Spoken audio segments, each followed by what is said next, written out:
I publicly exposed my wife's year-long financial fraud, froze her accounts, won in court, reclaimed my life, and ruined her calculated divorce plot. It was the kind of place where couples whispered sweet nothings over candlelit dinners. I had booked the table weeks in advance, thinking this anniversary would be special. After all, my wife had been distant lately, and I wanted to remind her of what we had built together. The tension between us had been growing, but I told myself it was just a phase. She arrived 10 minutes late, dressed immaculately as always. Her expression was unreadable, but I chose to ignore it. I pulled out her chair, trying to keep things light. As we ordered, I reached for her hand across the table, but she pulled back, pretending to check her phone. The conversation was stiff. I asked about her day. She responded with vague answers. Then, out of nowhere, she sighed and placed her fork down. She looked me in the eye, her face void of warmth. "We need to talk." Those words alone were enough to send a chill down my spine. I put my glass down, suddenly losing interest in my drink. "Okay," I said cautiously. She exhaled, looking almost bored, as if she had rehearsed this moment and just wanted to get it over with. "This marriage isn't working for me anymore," she said flatly. My stomach twisted. "What do you mean?" I asked, trying to keep my voice steady. She leaned back in her chair, crossing her arms. "I've thought about it for a long time, and I've come to the conclusion that if we're not having children, then what's the point?" I blinked, confused. "What does that mean?" "I thought we agreed to take our time with that conversation." She scoffed. "Take our time? It's been years. I want a family, and you clearly don't. And if I can't have that with you, then I don't see a future here." I felt the weight of her words pressing down on me. "You never said it was a deal breaker." "I shouldn't have to," she snapped. "It's common sense." I shook my head, trying to process what was happening. We had talked about kids before, but it was always in a maybe someday kind of way. I never said no, just that I wanted us to be sure. But apparently that wasn't good enough. "So you're saying if we don't have kids, you're done?" I asked, my voice tighter now. "That's exactly what I'm saying," she replied without hesitation. I stared at her, waiting for some flicker of hesitation, some sign that she was second-guessing this decision. But there was nothing, just cold certainty. "And what about everything we built together?" I asked. "What about us?" She tilted her head slightly, as if my question was ridiculous. "It's simple. If there's no future, there's nothing to hold on to." That was when I noticed something else in her expression. She wasn't sad, she wasn't conflicted, she was indifferent. I sat back in my chair, gripping the edge of the table to steady myself. "Is this really just about kids?" She hesitated for the first time. A flicker of something crossed her face, but it was gone just as fast. "Let's just say things are going to change." There was something ominous in the way she said it, something final. But before I could press her further, she reached for her purse and pulled out an envelope, sliding it across the table. "I've already started the process," she said casually. I didn't pick it up. I didn't need to. I already knew what was inside. I swallowed hard. "You've already decided." "I have." For a moment, neither of us spoke. The restaurant buzzed around us, couples clinking glasses, laughter from nearby tables, the distant sound of a violinist playing something soft and romantic. But at our table, everything had stopped. She finished her drink in one slow sip, then stood up, adjusting her coat. "I'll be moving out this weekend," she said. "I'll send you the details." With that, she turned and walked away, leaving me sitting there in the middle of what was supposed to be a celebration. The anniversary dinner I had planned so carefully had turned into the end of my marriage, and something told me this was just the beginning of what she had planned. I didn't go home right away. Instead, I sat there in the restaurant for a long time, staring at the untouched envelope she had left on the table. I already knew what was inside, but I couldn't bring myself to open it. Not yet. My marriage had just collapsed in a matter of minutes, and the way she had delivered the news was too calculated, too precise. It wasn't just about leaving, it was something more. Eventually, I forced myself to leave and head back home. The house felt colder than usual, like it already knew she was gone. Her things were still there, but something felt off. I didn't know what yet, but I could sense it. I didn't sleep that night. Instead, I sat at my desk, staring at my laptop, trying to process what had just happened. That's when I made the mistake of logging into our bank account. At first, I thought there was a glitch. The numbers didn't make sense. The joint savings account, where we had stored a significant chunk of our money, was nearly empty. My personal account had unexplained withdrawals, transactions I didn't recognize. My investments cashed out. I scrolled through the statements, my chest tightening with every entry. The transfers weren't recent. They had been happening for months, small amounts at first, barely noticeable, but over time they grew. She had been siphoning money out of our accounts right under my nose. I felt a cold sweat creeping in. My mortgage payments were still due, the bills lined up, and now my financial cushion had been wiped out. I grabbed my phone and called her. No answer. I texted. Nothing. I called again, straight to voicemail. I didn't even know where she was. But I knew one thing. She had planned this. This wasn't the impulsive decision of someone who just wanted a divorce. This was the work of someone who had been preparing to leave long before I ever saw it coming. I went through my email, searching for anything that could explain how she had gained access to my personal accounts. And then I found it. An email from the bank, a confirmation of an authorized user being added. The date, 6 months ago. 6 months. She had been setting this up for half a year. I clenched my jaw, my hands gripping the edge of the desk.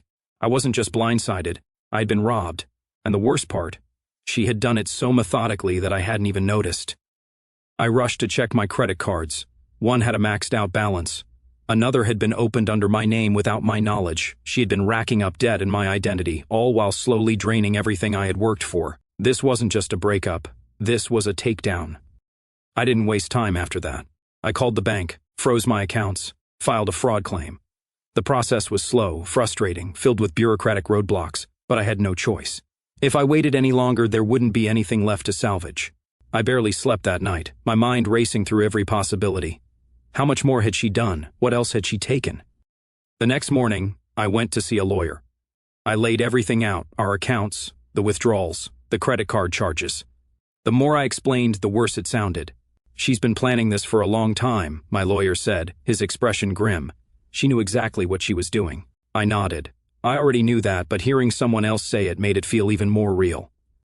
The good news is, we can fight this, he continued. Some of these transactions are clearly fraudulent, but you need to be ready for a battle. If she's this calculated, she's not going to make it easy for you. I wasn't expecting it to be easy. I left the lawyer's office with a new kind of clarity. She had taken my money, my trust, and nearly destroyed my financial security.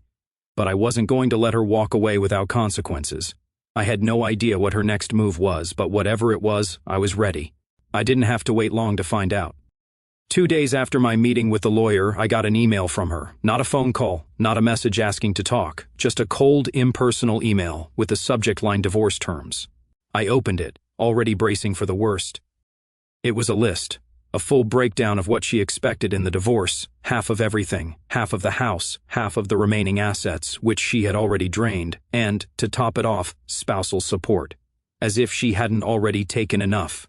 She wrote it as if she were doing me a favor. I believe this is fair considering our time together. I'm sure you'll agree. Fair. I clenched my jaw so hard my teeth ached. There was no hesitation in her words, no sign of remorse. She had walked away, taken my money, and now she was acting like this was just another business transaction. I wasn't going to let this play out over emails. I needed to see her face to face.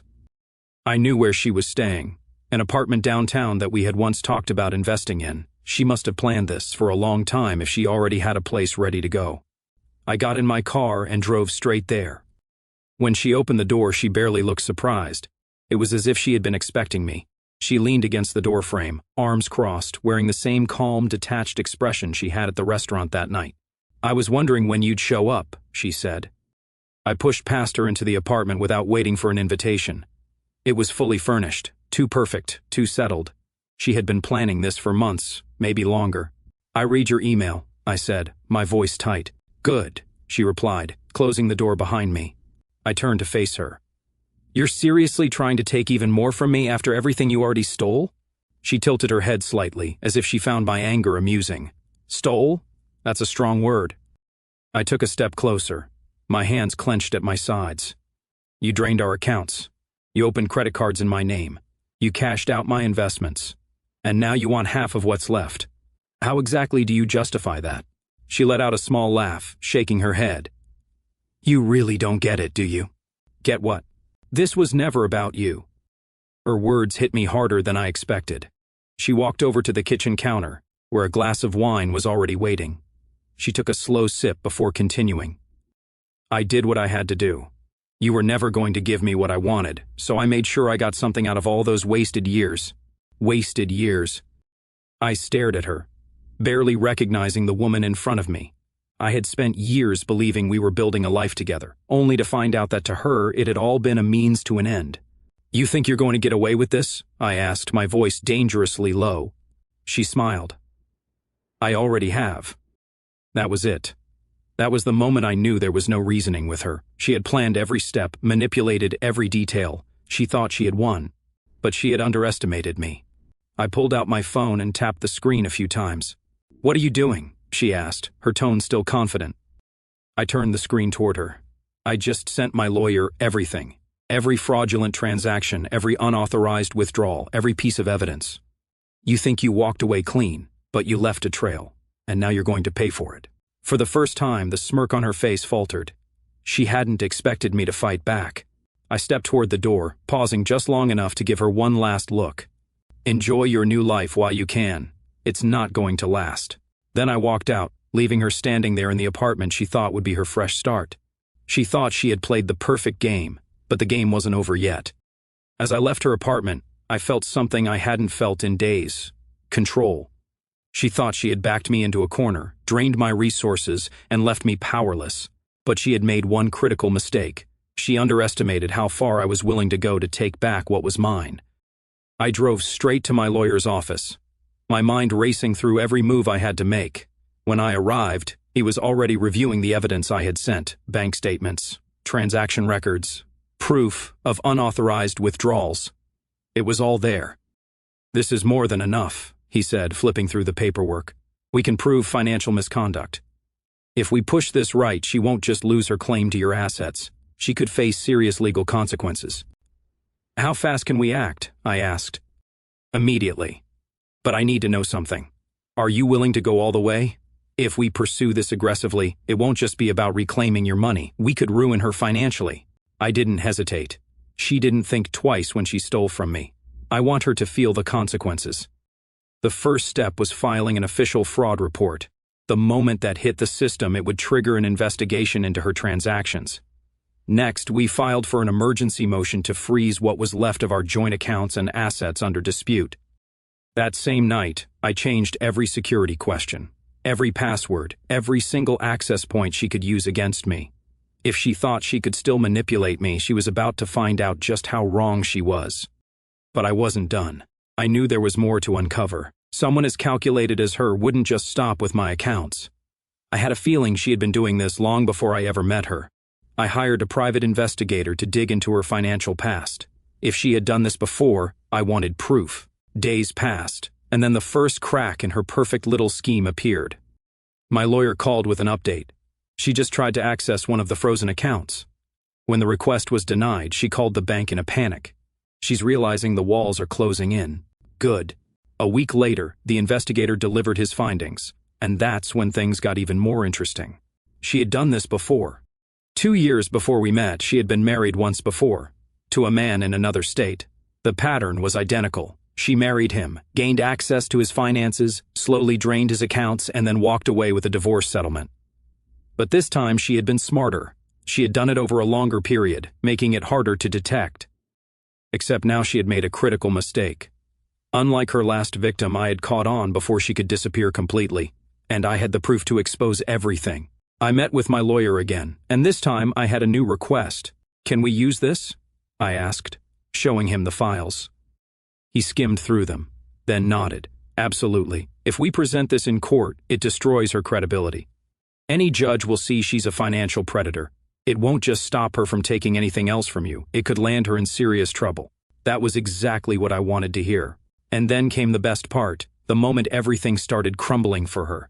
A few days later, I got a call from an unknown number. I answered, and the voice on the other end was unmistakable. "What the hell have you done?" she hissed. I smirked. "Oh, I just evened the playing field. You froze my accounts. You're trying to ruin me." "No, I'm just making sure you can't do this to someone else." She was silent for a moment, then her tone changed. "We don't have to go to war over this. Let's talk. We can negotiate." I almost laughed. "Negotiate? You mean like the fair terms you sent me in that email? I was angry, she said quickly. We can find a solution that works for both of us. I let the silence stretch between us before I spoke again. Here's the thing. You don't get to win this time. You played your game, but I played mine better. I have the evidence. The fraud claims are filed. The court is going to see exactly what you are. And when they do, you won't just lose this case. You're going to lose everything. She tried to argue, tried to backpedal, but it was too late. She knew it. I knew it. This wasn't just about getting my money back anymore. This was about making sure she never did this to anyone else again. Her voice on the phone had cracked at the end of our last conversation. It was subtle, but I caught it. The first sign of real fear. She had always been in control, always 2 steps ahead. But now, for the first time, she realized she wasn't just losing her grip, she was losing everything. And I wasn't done yet. The fraud case had officially been filed, and I made sure she knew it. She had already felt the weight of her frozen accounts, but that was only the beginning. The investigation was underway, and it wasn't just my finances under scrutiny anymore. The private investigator had unearthed her past, and I wasn't about to keep that to myself. My lawyer ensured the court had everything. The fake credit cards, the unauthorized withdrawals, even the divorce scam she had pulled before. Once the judge saw her pattern, it wouldn't just ruin her case against me, it would destroy any chance she had of walking away unscathed. Then something interesting happened. She went quiet. No more phone calls, no more emails, no more attempts to negotiate. For a moment, I wondered if she had found a new strategy, maybe some way to counterattack. But then my lawyer called with an update that made everything clear. She just fired her attorney. I almost laughed. What? She thinks she can handle this on her own? No. She can't afford to fight this anymore. Her accounts are frozen. She has no access to your assets. And now with the fraud case in play, she's backed into a corner. I leaned back in my chair, exhaling slowly. I'd spent months feeling helpless, watching as she stripped me of my finances, my stability, and for a while, even my peace of mind. Now the tables had turned. Then came the moment I had been waiting for. A court hearing was scheduled. She had no choice but to appear. When I walked into that courtroom, I half expected to see the same confident, smug woman I had confronted at her apartment, the woman who thought she had outplayed me. But the person sitting across from me that day was different. Her hair was pulled back into a tight bun, her expression carefully neutral, but I saw the tension in her shoulders. She looked smaller. When the evidence was presented, she didn't even try to argue. She barely spoke at all. Her past came back to haunt her in real time as the judge read through the documents. Her financial history, the fraudulent activities, the withdrawals, the identical pattern with her previous husband. By the time the judge ruled in my favor, I didn't even feel the need to gloat. Her entire scheme had collapsed. In the divorce settlement, she got nothing, not a cent. The fraud case remained under further investigation. She wasn't just facing financial ruin, she was facing potential criminal charges. I didn't stay to watch her reaction when the ruling was finalized. I'd spent too much time caught in her games. But as I walked out of that courtroom, I knew she had finally realized what she had never expected. She had bet everything on my downfall, and she lost. Walking out of that courtroom, I expected to feel victorious. I had won, legally, financially, and in every way that mattered. She had walked in believing she could manipulate her way through the system just like she had done before. But this time she lost. And yet, as I stepped outside, I didn't feel the rush of satisfaction I thought I would. What I felt was relief. For months I had been stuck in her game, trying to navigate the traps she had set for me. But now she had no more control, no more access, no more power. She wasn't my problem anymore. The first thing I did was close every remaining legal tie we had. I finalized the paperwork, ensured every financial institution was aware that she was no longer authorized for anything in my name, and wiped any lingering traces of her from my accounts. And then I disappeared from her world. She tried reaching out a few times, first through emails, half-hearted attempts to fix things or talk one last time, then through mutual acquaintances asking them to get me to hear her out. I ignored every single attempt. There was nothing left to say. The last I heard, she had left the city. She had no choice.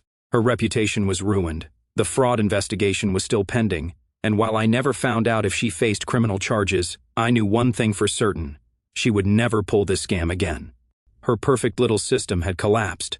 And me? For the first time in years, I was free. I moved out of the house we had shared. Too many memories were tied to those walls, and I refused to live in a space where she had plotted against me for so long. Instead, I found a new place, a fresh start, free of the past. It took time, but I rebuilt everything she had tried to take from me, my finances, my confidence, my sense of control. Looking back, I realized something. She had done me a favor. If she hadn't pulled her stunt, if she hadn't revealed who she really was, I might have spent my entire life married to someone who only saw me as a financial plan. She was never my partner. She was a parasite. And now, she was gone. I was done with her games, and I was finally living life on my own terms. Our story has come to an end. If you've made it this far, how about subscribing to our channel? It helps us immensely. I've selected 2 other videos for you that I'm sure you'll enjoy. Feel free to click on them. Looking back from where I am now, sitting in my new apartment with the windows open and the city lights blinking in the distance, I still find it hard to believe how completely my life was rewritten in just a few short months. There were nights, not so long ago, when I honestly thought I might never recover. I remember lying awake in the old house, listening to the silence that used to be filled with her footsteps, her voice, her presence, and feeling like someone had hollowed me out and left only the shell behind. The betrayal wasn't just about the money, though losing almost everything I had worked for hurt like nothing else. It was the realization that the person I had loved, trusted, and built my future around had been playing a different game the entire time. Every I love you, every shared holiday, every plan we made for someday had been, in her mind, part of a long con. I wasn't her husband. I was her mark. That truth hit harder than any bank statement ever could. For a while, I carried a quiet rage like a second skin. I replayed every moment I had missed the signs, every time I had dismissed my own unease as paranoia, every time I had told myself I was lucky to have her. The anger was useful. It kept me moving, kept me fighting, kept me from curling up and giving up. But it was also exhausting. There were days when I woke up already tired from dreaming about court dates, frozen accounts, and that cold, indifferent look on her face the night she ended us over candlelight. Then something shifted. I can't point to the exact day, but I remember the moment I felt it. I was standing in the kitchen of this new apartment, making coffee in a machine I had bought with my own money I had earned after the storm, and I suddenly realized I wasn't afraid anymore. I wasn't waiting for the other shoe to drop. I wasn't scanning every transaction in terror. I wasn't bracing myself for the next manipulative text or email. I was just here, safe, free. That's when the anger started to loosen its grip, and something quieter, deeper, and infinitely more powerful took its place. Relief mixed with gratitude. I'm not going to pretend I'm thankful she did what she did. No one deserves that kind of calculated betrayal, but I am grateful for what her actions forced me to become. She thought she was breaking me. In reality, she was the fire that burned away the parts of me that were willing to settle, to shrink, to make myself smaller so someone else could feel bigger. When the smoke cleared, I discovered I was still standing, and I was stronger than I ever knew. I learned that love is not supposed to feel like walking on eggshells. Trust is not supposed to be a one-way street, and self-respect is not optional. It's the foundation everything else rests on. I'd spent years handing pieces of myself to someone who never valued them, convincing myself that was what a good husband does. I was wrong. A good partner lifts you up, not chips away at you until there's nothing left. Today, I'm wealthier than I was before she took everything. Not just in my bank account, but in the things that actually matter. I have peace that doesn't depend on someone else's mood. I have friendships I rebuilt without needing permission.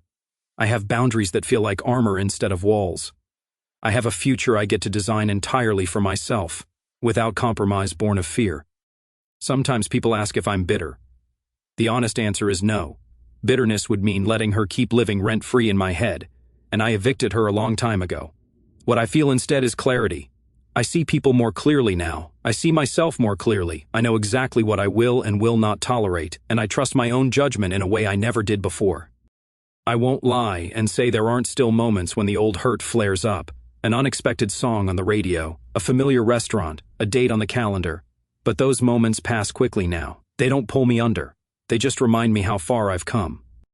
If you're reading this, and you're in the middle of your own storm, whether it's betrayal, financial ruin, or simply waking up to the fact that you've been diminishing yourself for someone else, please hear me. You are stronger than you know. The moment you decide your worth is not negotiable is the moment the entire game changes. It will hurt. It will feel impossible some days. But on the other side of that pain is a version of you that no one can ever take advantage of again. She thought she left me with nothing. Instead, she accidentally gave me everything. My dignity, my power, my future, and the unshakable knowledge that I am enough exactly as I am. I don't need revenge. Living well, truly, freely, and fiercely well, is the sweetest victory I could have asked for. And every morning when I wake up in this new life I built from the ashes, I know I already won. So to the woman who tried to destroy me, thank you for showing me who you really were. Because in doing so, you finally set me free to become who I was always meant to be. And to anyone still caught in the kind of darkness she left behind, keep going. The light on the other side is real, and it belongs to you.